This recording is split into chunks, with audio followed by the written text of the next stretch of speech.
Oi, pessoal, sejam bem-vindos. Hoje a gente vai mergulhar fundo num conceito que, olha, pode mudar completamente a forma como a gente enxerga a nossa fé e a vida em comunidade.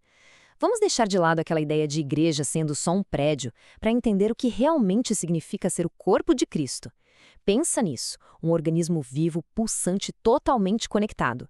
E para começar, vamos direto ao ponto com uma pergunta que com certeza muita gente já se fez.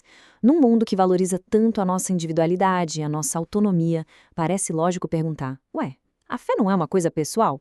Só que a resposta que a gente encontra na Bíblia, ela é inesperada. É como se alguém perguntasse: uma mão pode viver fora do corpo? Ela até pode existir ali isolada, mas ela perdeu completamente a sua função, o seu propósito. E aqui que mora a grande tensão, sabe? A gente foi meio que treinado para pensar no individual. É sempre o meu crescimento, a minha fé, a minha oração. Só que a proposta do Evangelho nos convida para uma jornada coletiva. Claro, a salvação começa com uma decisão pessoal, isso é fato. Mas o crescimento acontece junto, em comunidade. Isso nos leva, então, para a nossa primeira grande questão. Afinal, por que essa ideia de vida em comunidade é tão fundamental? Vamos tentar entender por que a fé, na sua essência, nunca foi desenhada para ser uma caminhada solitária. E a resposta começa na própria natureza de Deus. A pista está bem aí, nessa palavra, nossa.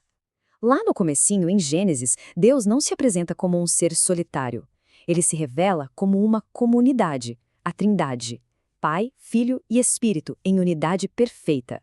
Quer dizer, a comunidade está literalmente no DNA do Criador.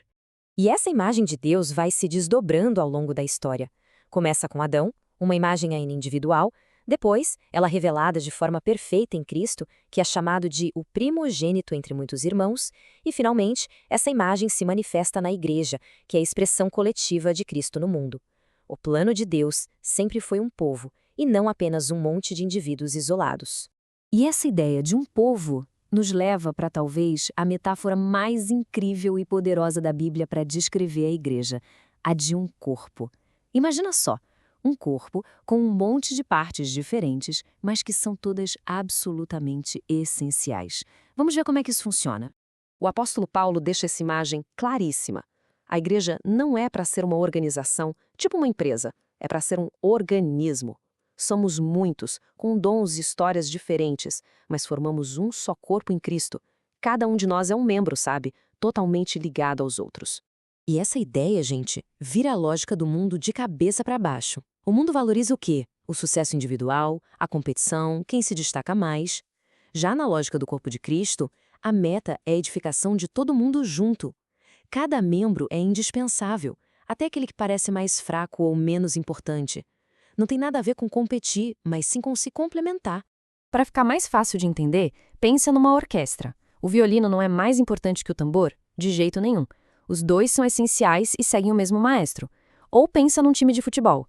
A vitória não vem de um único craque tentando brilhar sozinho.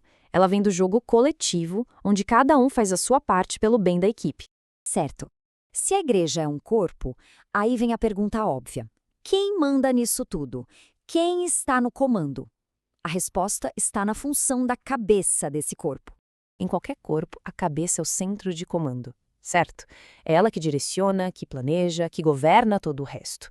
Na igreja, essa cabeça é Cristo. Nenhum pastor, nenhum líder, nenhuma pessoa tem autoridade final. Cristo governa o seu corpo de forma direta. Isso nos ajuda a entender uma palavra que muitas vezes é super mal interpretada: submissão. A gente já pensa em algo ruim, em obediência cega. Mas não é nada disso. É estar ou seja, debaixo da mesma missão. É se alinhar, encontrar o nosso lugar dentro do propósito maior que Cristo tem para o corpo todo. No fundo, é uma estrutura que liberta, não que oprime. Mas para que toda essa estrutura? Por que tanto esforço para sermos um corpo unido? O propósito final de tudo isso conecta a nossa vida interna como igreja com a nossa missão lá fora, no mundo.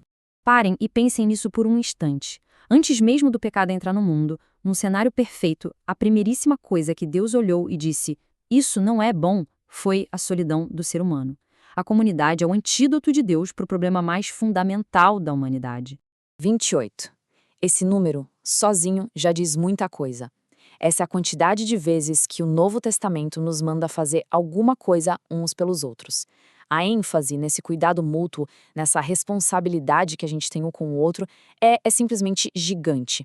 E esses mandamentos são muito práticos, coisa do dia a dia. Amar, servir, suportar, perdoar, carregar os fardos uns dos outros. A vida cristã não é uma performance individual para Deus ver, é uma prática diária de cuidado dentro do corpo. E aqui está o ponto central, a razão final para tudo isso. Na sua oração, o próprio Jesus conecta a unidade dos seus seguidores diretamente com a fé do mundo. A nossa união não é só para a gente se sentir bem, ela tem um propósito de missão. Então, a conclusão é inevitável. O maior testemunho que a igreja pode dar não é um argumento super inteligente ou um evento gigantesco. É um grupo de pessoas completamente diferentes, que se amam de um jeito que o mundo, com toda a sua lógica de divisão e de interesse, simplesmente não consegue entender. Esse amor sobrenatural é a maior prova de todas. E para a gente fechar, fica essa reflexão. Muitas vezes, as pessoas se afastam da igreja por causa das suas imperfeições, dos seus problemas. Mas e se o propósito for outro? Talvez a igreja não seja uma galeria de santos perfeitos, mas sim um hospital para pecadores, onde Deus está nos curando e nos aperfeiçoando, juntos.